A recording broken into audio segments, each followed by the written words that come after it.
Okay, hey Booktube, hi. This is the second time I'm doing this introduction. I am hoping that my camera will focus where I want it to focus, and yeah. Anyway, so this is a bit experimental. I just finished listening to Lady Susan by Jane Austen, and I wanted to talk about my initial thoughts and impressions, but I'm also going out tonight, and so I have a bit of a different setup. Yeah, I'm going to put on some makeup and just chat about Lady Susan, because that's what I really feel like talking about right now. I have a super girly girl side to me, and I love getting ready, but I also don't like to spend a lot of time getting ready. And so I have these I have this Rowan quad, which I love. They're like these creamy eyeshadows that crease and look messy. Lady Susan is an absolutely terrible character. I mean, Jane Austen wrote her so well. Lady Susan is a character that I just really enjoyed disliking her. And yeah, I don't really dislike characters that often. You know, I tend to be kind of open and sympathetic as much as possible. All of the characters correspond to each other in letters, and the story unfolds that way. And that reminded me of Where'd You Go, Bernadette? I read that, and that book was really good up until the last quarter of the book, because the narrative style changes. I didn't like that about Where Did You Go, Bernadette? But Lady Susan, the entire novel is written in letters. There's also a conclusion at the end that wraps everything up, that's done in a narrative voice, like someone reporting on the characters at the end, very epilogue style. And man, but Lady Susan, she was just vicious, manipulative, and just awful. It's Jane Austen, I think, at her best. It's all about the characters and who they are, both on the outside and on the inside, and how their internal life doesn't match their external behaviors. That's really Jane Austen, I think, at her best. That I can tell right now from what I've read of Jane Austen. And I really enjoyed that with Lady Susan. Okay, I think I'm just going to put on mascara and call it a day. I guess I don't have, as you watch, I'll turn off the camera and then all the thoughts about Lady Susan will come flooding back. But I guess I don't have as many thoughts about Lady Susan as I had thought. I did look up to see if there was any adaptations, and there is one, and I would like to rent it and watch it. We just haven't been watching a ton of television. We've actually been watching Ted Lasso. My husband and I watched the first season, and I loved it. I thought it was amazing. I've been recommending it to pretty much everyone in my real life, and nobody's picked it up. It's because it's on, I think it's because it's on Apple Plus TV, which not a lot of people have, and I really wanted to watch the show, and so we got a free trial. And then ended up keeping it, and now we're going on to season 2 of Ted Lasso. So we watched season 1, and we really, really, really, really enjoyed it. Or at least I did. It was the best comedy I've seen in a while. And season 2 came out, and we watched the first episode, and it wasn't super great. It was your perfunctory second season, first episode of a lighter spirited show where they go around and kind of check in on all of the characters. Yeah, so I haven't been watching any of the Jane Austen movies that I said I would watch, but I did finish 2 Jane Austen novels. I am about a third of the way through Miss Austen by Jill Hornby, which is really pretty good. I mean, I'm really enjoying it. I think I would be interested in more historical fiction. I think I'm probably going to read Wolf Hall next after all of this is done. I'm participating in like Faulkner in August, which I'm really excited to do. And I'm also, what else am I doing?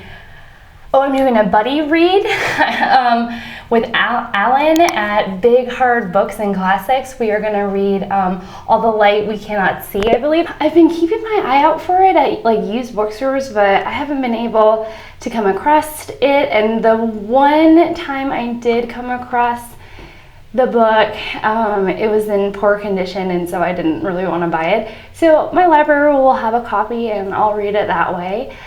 So Faulkner in August is, we're reading Sanctuary, and I've been keeping my eye out for that one, but I don't know if I'll get that one. I gotta check actually my shelves again, because my husband might actually have it, but if not, I'll probably get that one from my library, or I will get it on my Kindle, because I really do like reading books on my Kindle. Even though they're not the most fun to show on camera. But we're into all aesthetics here on this channel.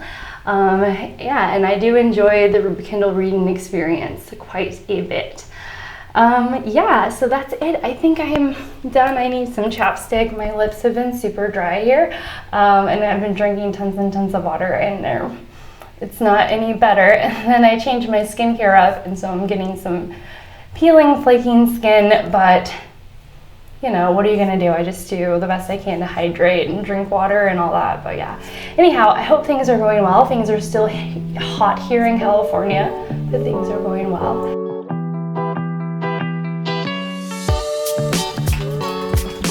Okay, so I am actually packing up books. We're leaving in just a couple of days, and I'm trying to fit as many as I can in a box like this. I'm going to ship them back to me medium mail. My really sweet and loving father-in-law knows tons about how to ship books. And so I was talking with him about shipping books. I don't know if this is actually the best box for shipping books, but I figured I can get all of my kids' books in here. So I'm gonna do medium mail so that it doesn't cost very much. I'm gonna see if I can put some books into our luggage. And I started watching Love and Friendship, which is a Lady Susan movie adaptation with Kate Beckensale. And it's pretty good. Kate Beckensale plays Lady Susan, and gosh, she is awful. She really is a awful character, and it's really neat because Lady Susan is written in all these letters, correspondence to one another, and it's neat how the cinematographer, the director of the movie, has figured out how to incorporate the letters, but without it being just all in letter styles. So sometimes the characters are reading letters to one another, and sometimes the scenes are just playing out which were described in letters in the book. So that's really kind of neat to watch how they decided to interpret it for a more modern audience.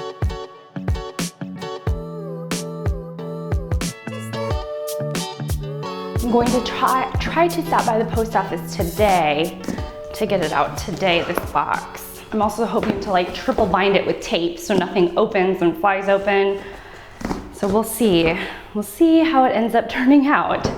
I've also been reading Jane Austen, A Life by Claire Tomalin.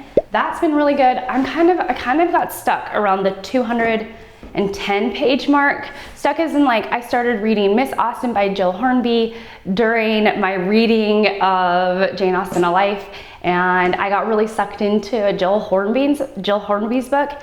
And so then I stopped reading Jane Austen's biography, but that's really good. I picked that back up this morning. I only have about 60 pages left, and I've been really liking it, really enjoying it, so I hope to have that finished soon. The book, Jane Austen, A Life by Claire Tomalin, is really about Jane Austen's family and how she grew up And it is about her, but it's like about her in context. So Tomalin talks a lot, or writes a lot, about what life is like during those years of 1700, 1780s, 1770s, up until 1815 or 1820. And so she talks a lot about what life is like and the way that they entertain themselves. So it's got a lot of, it's just a really fun book to read. However, it's less about Jane Austen herself and more about her entire family. So there's a lot about her cousins, male and female, and people getting married and who had kids and how that affected Jane's life, how that affected Cassandra's life, her sister. And so that's been really interesting. I've been just reading awesome books this month, and I'm shocked that I even have time to read, because even yesterday we were at the beach, and so I'm like visiting a lot while I'm here, which is our main priority. So I'm shocked that I've been able to even fit in some reading. I guess I'm really prioritizing it, not just for BookTube, but for my own sanity and all of that. Oof, that's heavy. Okay, but I think this is good. I think this will be good. Might be able to stick something small right here, and then everything else will fit in my suitcase, I think. I got The Prophets. I heard really good things about it. I read about it in the New York Times, and then I saw it on Bob the Booker's channel, and I've been thinking about the Booker Prize, because there's a group out here on YouTube that are all about the Booker Prize, and I know Lincoln and the Bardo by George Saunders is a winner, Man Booker Prize winner. So I might be doing a video or a month where I read all of the Bookers that I own and have yet to read, because that is the story of my life. But George Saunders was also a mentor to Cheryl Strayed, who is probably one of my favorite authors of all time. Thanks for coming along on this ride for this experimental vloggy type video, and I will see you all in my next one. Bye guys.